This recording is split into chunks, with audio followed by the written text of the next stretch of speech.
What are the main geopolitical principles laid down in the decisions of the Yalta Conference? The principles were simple. I recently had the opportunity to answer questions on this topic. I even wrote an article because more and more people have started saying, look at what's happening in Europe. It has spun out of control. America is now on its own. It wants to rule everywhere, reap benefits, and owe nothing to anyone. The Yalta-Potsdam system has exhausted itself. Let's come up with something new. The issue is not that the system is bad from an international legal standpoint. The international legal embodiment of Yalta and Potsdam is the UN Charter. Who can be against its principles? Read it.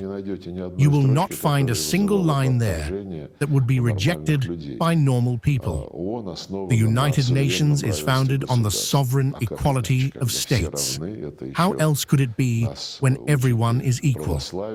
This is what we are taught in Orthodoxy and other world religions. It is necessary to ensure equality and the right of nations to self-determination. The right of nations to self-determination is at the core of decolonization, which took place 15 years after the creation of the UN and the adoption of its charter. When African peoples finally conclude for themselves that the people governing them, from the capitals of metropoles through overseers on the ground, do not represent their interests.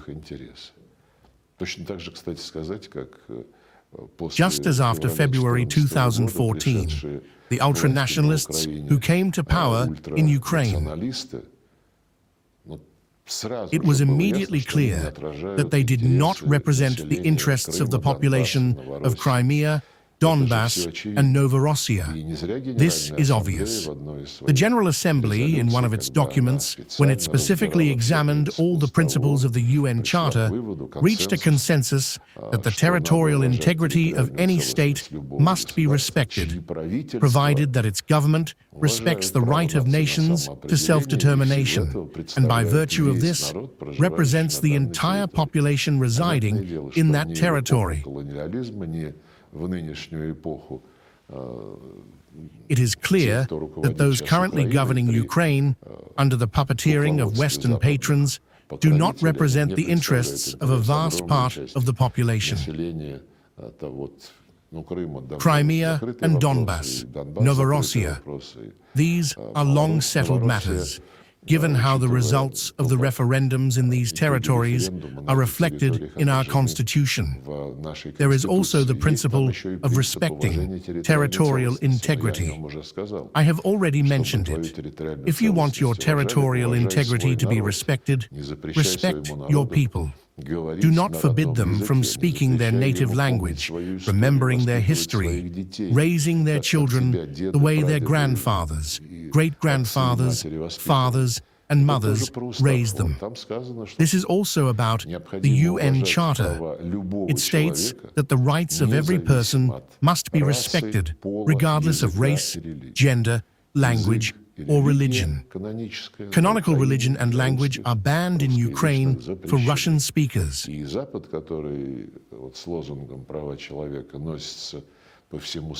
West, under the banner of human rights, runs around the world waving this flag at every opportunity, accusing Venezuela, Iran, Russia, China, and countless others.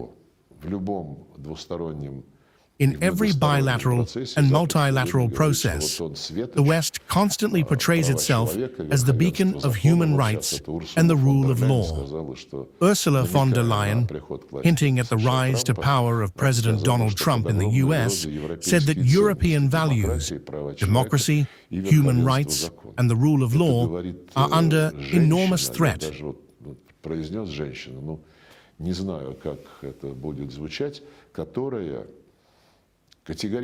This is coming from a woman who categorically refuses to acknowledge the laws aimed at exterminating everything Russian: language, media, culture, and the banning of the canonical Ukrainian Orthodox Church, which is a sister church to the Russian Orthodox Church, laws that were adopted by the Nazi regime of Volodymyr Zelensky and before him, Petro Poroshenko.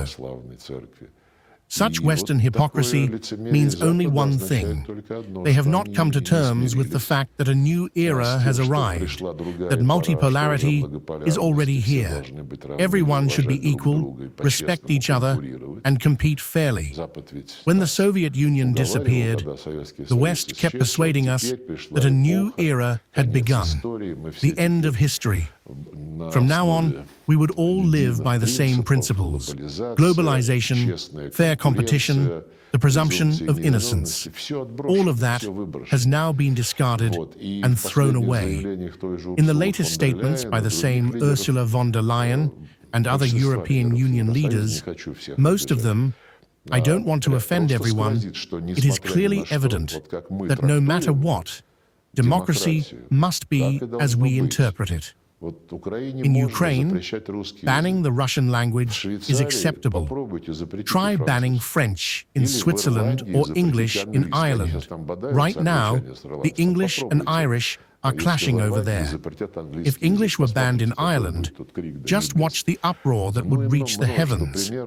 There are plenty of similar examples.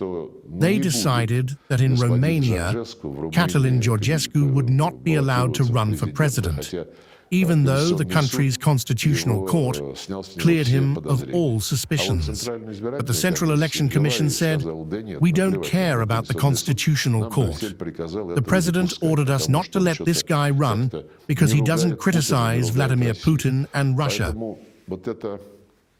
Генетическое свойство Запада постоянно чувствовать себя, или в данном случае, наверное, чувствует. Therefore, the genetic trait of the West, its constant need to feel like a hegemon, continues to undermine the foundations of the Yalta-Potsdam system. Yet, this is a very fair system.